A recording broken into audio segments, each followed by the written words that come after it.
Boa tarde a todos, meu nome é Thiago, eu sou orientado do professor Ricardo Siqueira da Silva e faço o doutorado aqui em parceria com a UFVJM e o Instituto Federal de Minas Gerais, formaram uma parceria para ter o DINTER, e é assim que eu tive acesso ao programa de pós-graduação em produção vegetal. Eu queria agradecer ao grupo de estudos em agricultura e modelagem ecológica, e ao grupo de estudos em geotecnologia, aqui do campus IFMG, que participam dessas coletas de dados e estão nos ajudando em campo para a realização desse projeto. O projeto tem como título de Natural da cigarrinha do milho, Daubolus mites, vetor de doenças em cultivos de milho. Então, vamos entender melhor como é que funciona isso aí. O milho é uma cultura importante, de importância mundial, muito usado na alimentação humana, mas também usado na alimentação animal, né, para produção de carne e laticínios, e é uma commodity agrícola consumida no mundo inteiro. Tem grandes desafios de produção, né? Um dos grandes desafios é você fazer a coisa certa na hora certa, né? Fazer o plantio na hora certa, fazer a pulverização na hora certa. Mas tem outros desafios técnicos, como, por exemplo, a fertilidade do solo, a adubação, a correção, a escolha dos cultivares, ter uma colheita eficiente, e também o manejo de pragas e doenças. É sobre o manejo de pragas e doenças na cultura do milho que o nosso projeto vai tratar. Mais especificamente, nós vamos falar do vetor e das doenças. O vetor tem um papel central na disseminação dessas doenças, né? Por isso a gente vai falar um pouquinho dele aqui. A Daubolus mites é um inseto hemíptera, portanto, de aparelho bucal sugador, cicadélide, que é um inseto pequeno, né? Ela tem essas manchinhas pretas aqui na cabeça, que ajudam na identificação dele em campo, para diferenciar ele de outros cigarrinhos. O ciclo de vida do inseto é curto, né? A maioria dos insetos tem ciclo de vida curto, a literatura aponta entre 30 e 51 dias de vida. Ele é muito influenciado pelas questões climáticas. Em geral, os insetos têm um fator temperatura muito influenciador do tamanho do ciclo de vida, né? Então, ele vai, à medida que a temperatura diminui, ele aumenta, prolonga o ciclo de vida do inseto. Ele demora mais para mudar de um estágio de vida para o outro. É assim com a cigarrinha do milho também. O hospedeiro que é amplamente relatado é o milho. Ela já foi identificada em outras culturas, como o sorgo, como o capim colonial, como a alfafa. Já foram identificados ovos desse inseto em arbustos de áreas de vegetação nativa próxima às lavouras, mas isso tudo são mecanismos que ela tem de sobrevivência, né? Na entre-safra, porque nem sempre tem milho no campo, né? Apesar de que no Brasil a gente tem quase o ano todo, mas por vezes falta o hospedeiro principal dela, ou o único hospedeiro, e ela acaba migrando para essas outras espécies de plantas aí. Então, o ataque da cigarrinha é através do floema. Ela introduz o aparelho bucal sugador no floema, e lá ela injeta toxinas e rouba fotoassimilados. Esse é o dano direto que ela causa na planta, mas esse fator não é significativo, não tem muita relevância esse tipo de dano, não. O principal dano que ela causa é indireto, porque ela é vetor de 3 doenças que a gente vai ver aqui agora. Aqui nós temos as 3 doenças, elas estão todas as 3 presentes no Brasil, né? Nós temos o enfesamento pálido, o enfesamento vermelho e a virose do raiado fino. Os enfesamentos, eles são causados por molicúdios, que são micro-organismos próximos das bactérias, E a virose é causada por um vírus, né? Esses 3 micro-organismos, eles colonizam os feixes vasculares das plantas e eles causam uma série de distúrbios metabólicos. No caso dos enfesamentos, é comum o encurtamento do entenódio, proliferação de espigas, então a planta tenta compensar produzindo uma série de espigas, uma planta que produziria uma espiga só, produz 3, 4, 5 espigas, só que são espigas pequenas e elas não são produtivas, né? Chega a perder 70% da lavoura. Então, se a gente imaginar aí uma área que tenha uma infestação alta de cigarrinha e que tenha a presença desses patógenos, a gente pode ter uma perda muito significativa, né? E causar prejuízos bem consideráveis. O controle é bastante difícil dessas 3 doenças, porque nós temos... são as doenças que não respondem a tratamento químico, né? Não tem igual você tem um fungicida que vai lá e controla, elas não respondem a isso. Então, no caso dos enfesamentos, é muito usado o controle genético, né? Mas nem sempre você tem uma cultivar que seja mega produtiva e que, ao mesmo tempo, tenha resistência. E também não tem tem que ter resistência para os 3, né? Não seria para um só. E dessa resistência, o inseto, ele estando contaminado com as 3 doenças, ele pode transmitir as 3. Então, em uma única picada, ele pode transmitir uma só, ou pode transmitir as 3 doenças. O objetivo geral nosso, então, é determinar a dinâmica espaço-temporal da cigarrinha do milho e das doenças transmitidas pelo vetor, enfesamentos pálido e vermelho, virose do raiado fino, com o uso de modelagem geoestatística. Então, a gente vai estudar a dinâmica espacial tanto do inseto vetor quanto das doenças, né? E modelagem geoestatística, a gente vai ver melhor como é que funciona isso aqui mais para frente. São objetivos de influência de fatores climáticos sobre a dinâmica espaço-temporal da praga e das doenças na área de estudo. Nós vimos no início que ela responde muito à temperatura. O fator temperatura é muito impactante. Outro fator também que é muito importante é o estresse hídrico, né? Se você tem uma falta de chuva, o veranico, isso interfere bastante. Por isso a gente usa 2 anos de cultivo diferentes para a gente poder comparar um ano com o outro. Determinar a influência de culturas agrícolas circunvizinhas sobre a dinâmica espaço-temporal da praga e das doenças. Então, nós vimos que o vetor, a única espécie hospedeira é o milho, mas a gente sabe que ele tem estratégias de sobrevivência em outras culturas, e a gente quer ver como é que isso aí vai afetar. Determinar a influência de práticas de manejo e híbridos de milho sobre a dinâmica espaço-temporal da praga e das doenças na área de estudo. Então, nós vamos levantar tudo que é feito de manejo e o híbrido utilizado, né, para a gente determinar se isso tem ou não um papel relevante.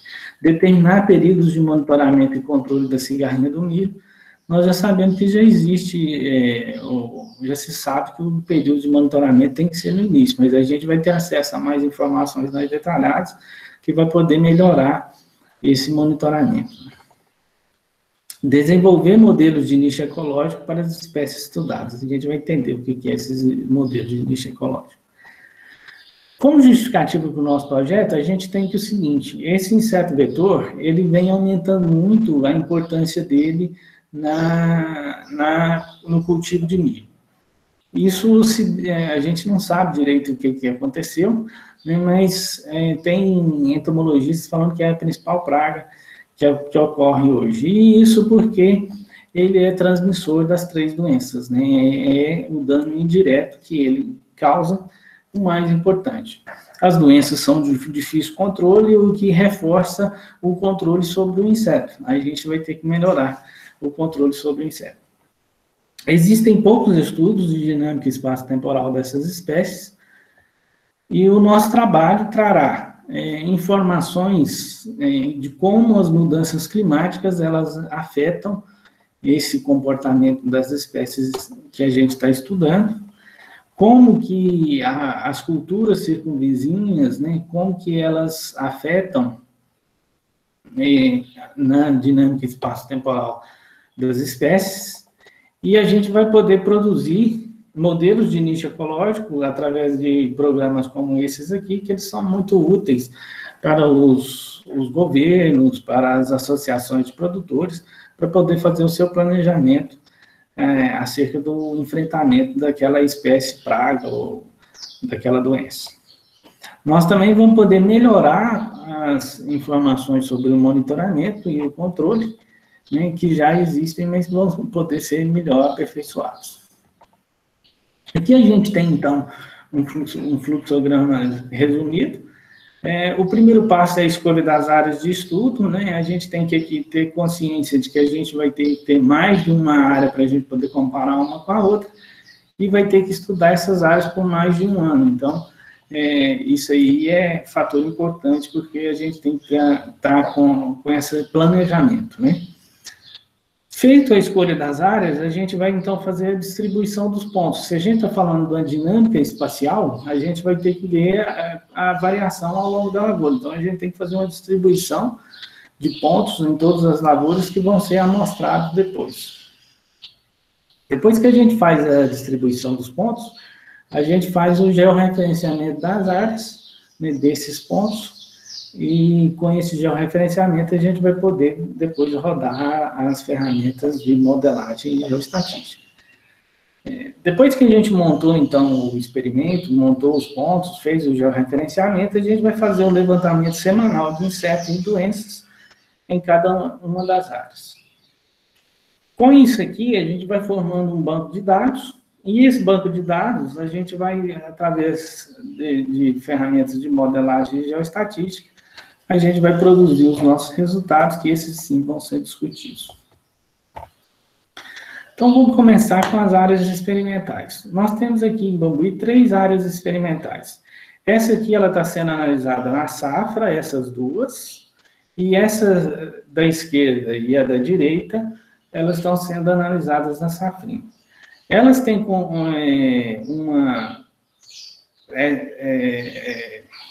áreas circunvizinhas, né, diferentes. Então, essa aqui tem uma pastagem aqui e canavial aqui ao norte. Essa outra tem milho dos dois lados, né, e tem uma área de reserva natural.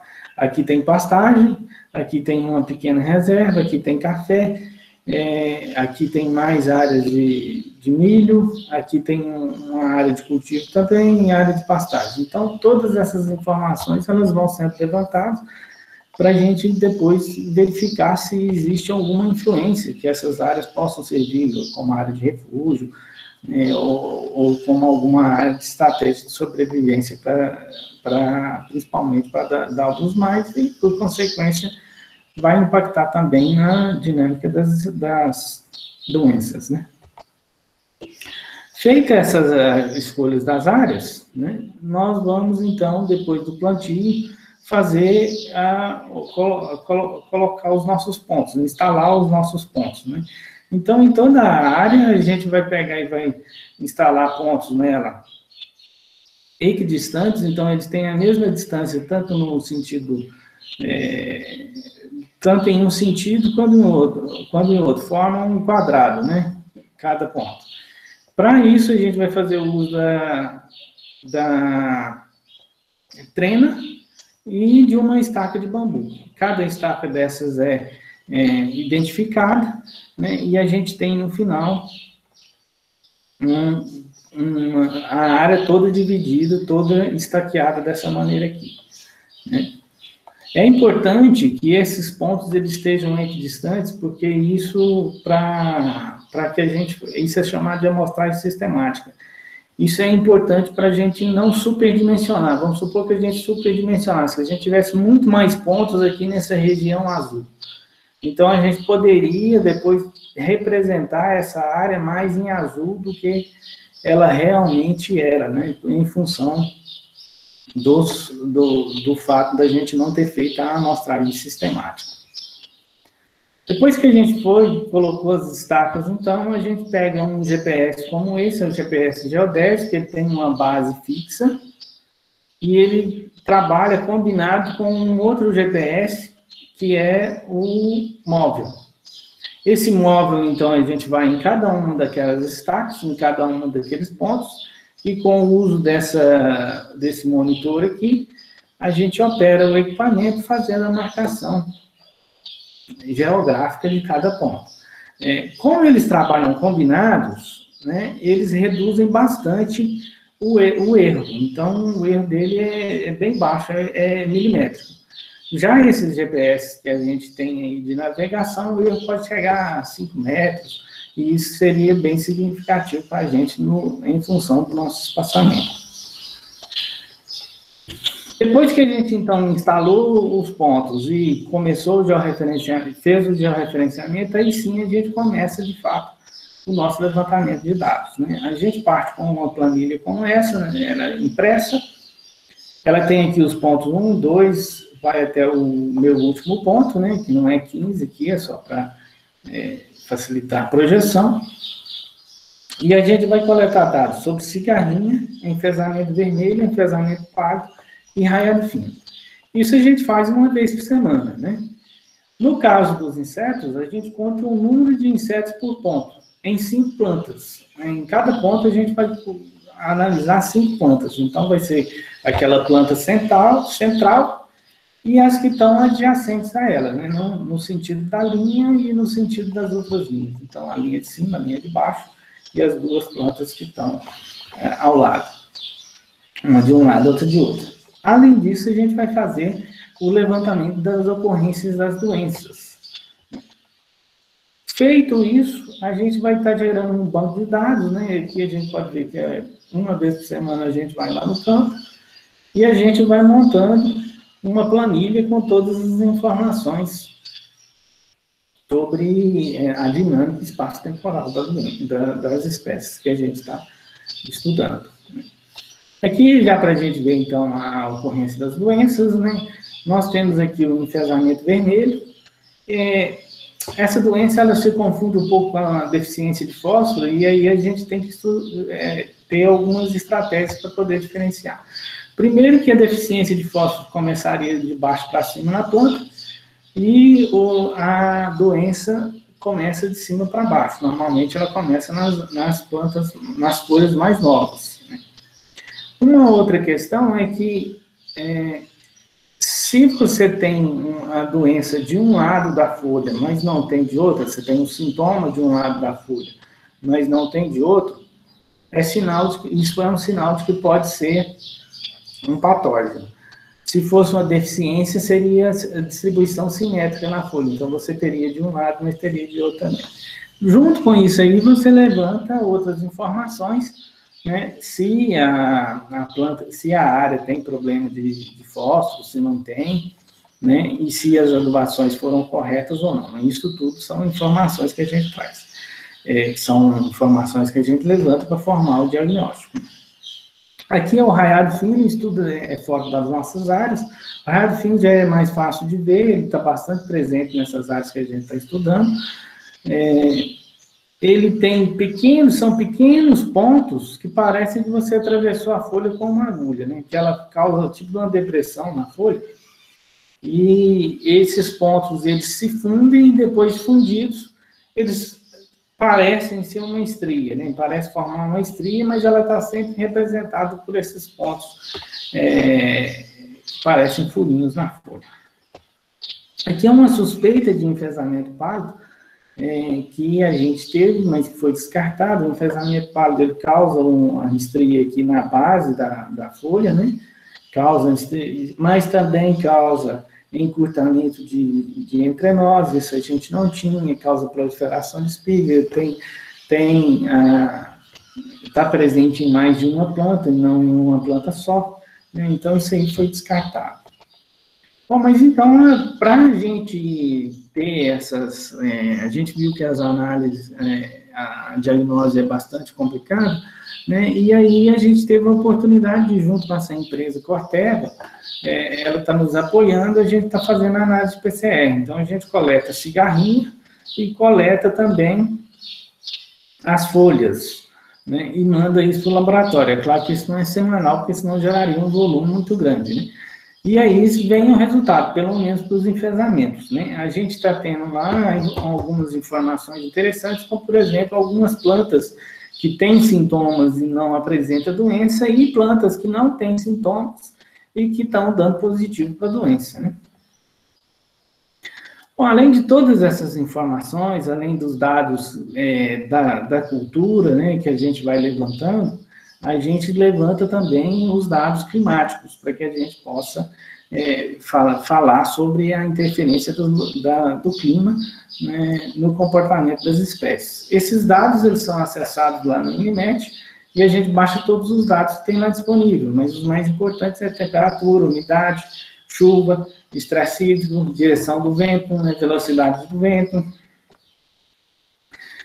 Bom, mas depois que a gente tem esse acúmulo de dados, a gente parte, então, para a modelagem ecológica. A modelagem ecológica é feita nesses nossos estudos através desses dois programas aí.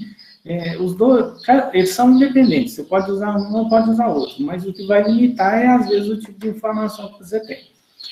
Esse Climax aqui, ele precisa de informações sobre como é que é aquilo que a gente chama de tabela de vida nos insetos, né?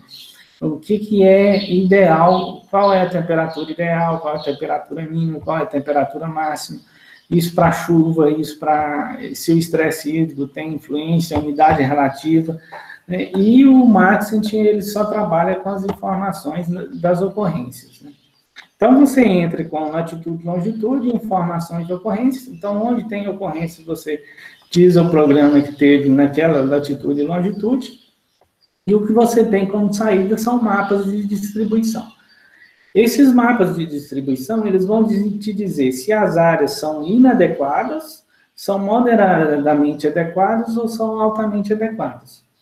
Então, a gente tem aqui áreas inadequadas, tem áreas moderadamente adequadas e áreas altamente adequadas, né?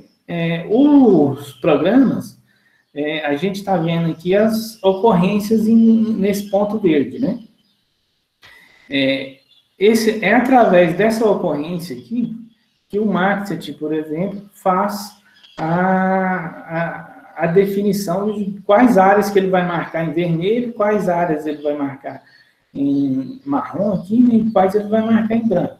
Então, ele plota no globo terrestre as áreas que têm relação com essa aqui ou não, tem as mesmas condições climáticas ou não. Há uma informação importante que depois esse modelo precisa ser validado, e esses pontos de ocorrência têm que cair em áreas que elas sejam consideradas, no mínimo, moderadamente adequadas para a espécie, né?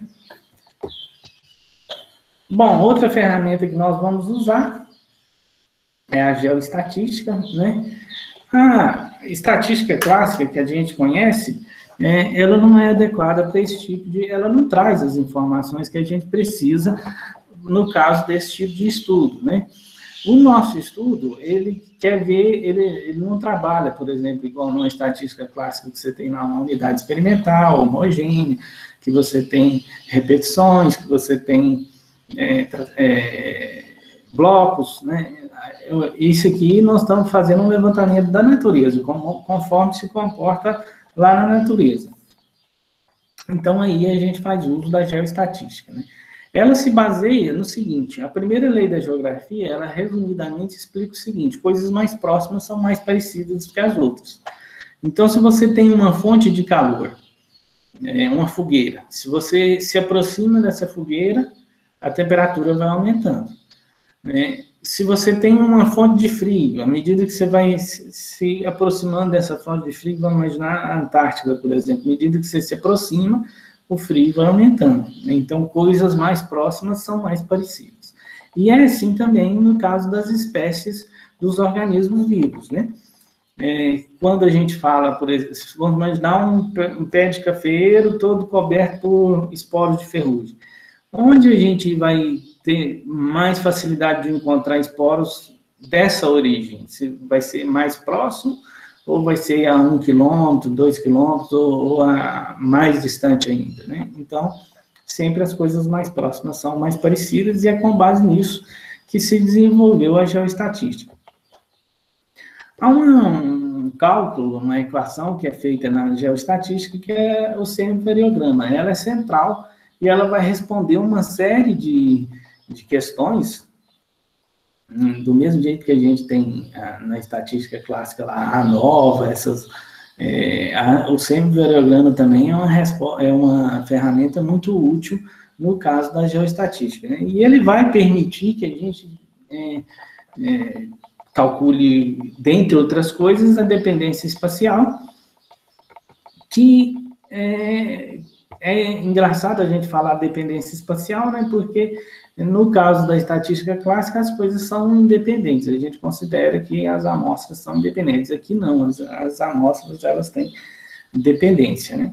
Uma outra informação muito útil que esse semi-variograma vai trazer é se essa nossa espécie que nós estamos estudando, ela tem um comportamento agregado, aleatório ou uniforme. Isso é como ela se distribui na área, né?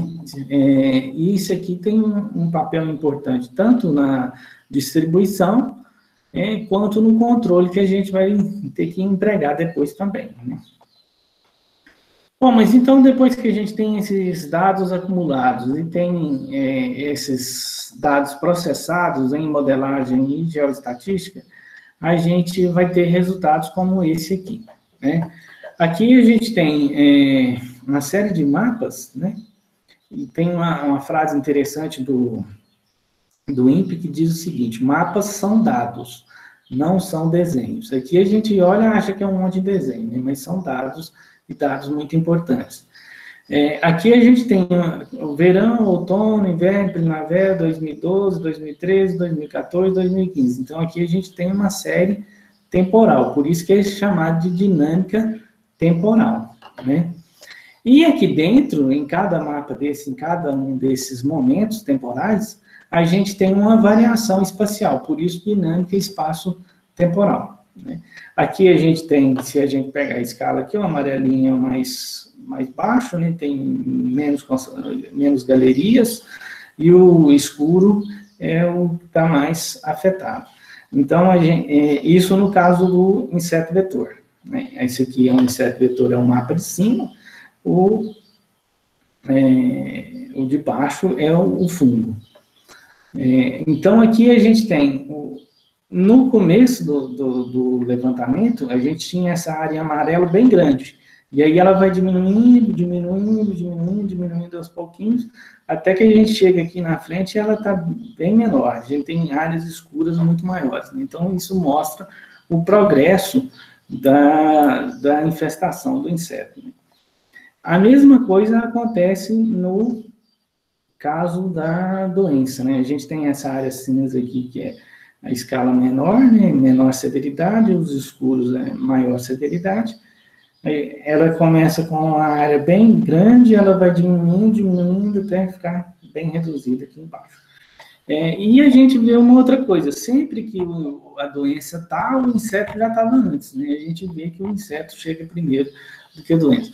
Então, é a partir da interpretação de mapas como esses aqui que a gente vai poder discutir todas aquelas informações que a gente tinha lá, né? Mas, então, quais resultados esperados são esses, né? Fatores climáticos afetam a dinâmica espaço-temporal do inseto e das doenças, então, por isso a gente faz um estudo em mais de um ano, né? Para que a gente possa comparar se teve um veranico, se as chuvas começaram primeiro, se as chuvas começaram depois. Com a informação de mais de um ano, a gente tem informações mais interessantes, mais importantes. A paisagem e as culturas agrícolas circunvizinhas impactam sobre a dinâmica da praga e das doenças. Então, como a gente comentou, a praga, ela só ataca o milho, né? Ela infesta o milho, é o milho que é o hospedeiro dela. Mas ela já foi encontrada em outras espécies, né? E essas espécies podem servir de estratégias de sobrevivência em épocas em que ela não encontra o milho como um hospedeiro disponível.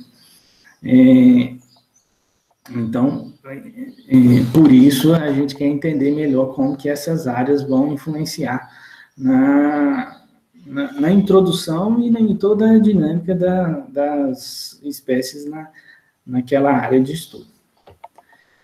O manejo, em especial fitossanitário, e os híbridos cultivados interferem na dinâmica de desenvolvimento da mites e das doenças. Bom, se você usa um produto, um inseticida, ele vai ter que ter com a finalidade de controlar a cigarrinha, ele vai ter uma influência, né?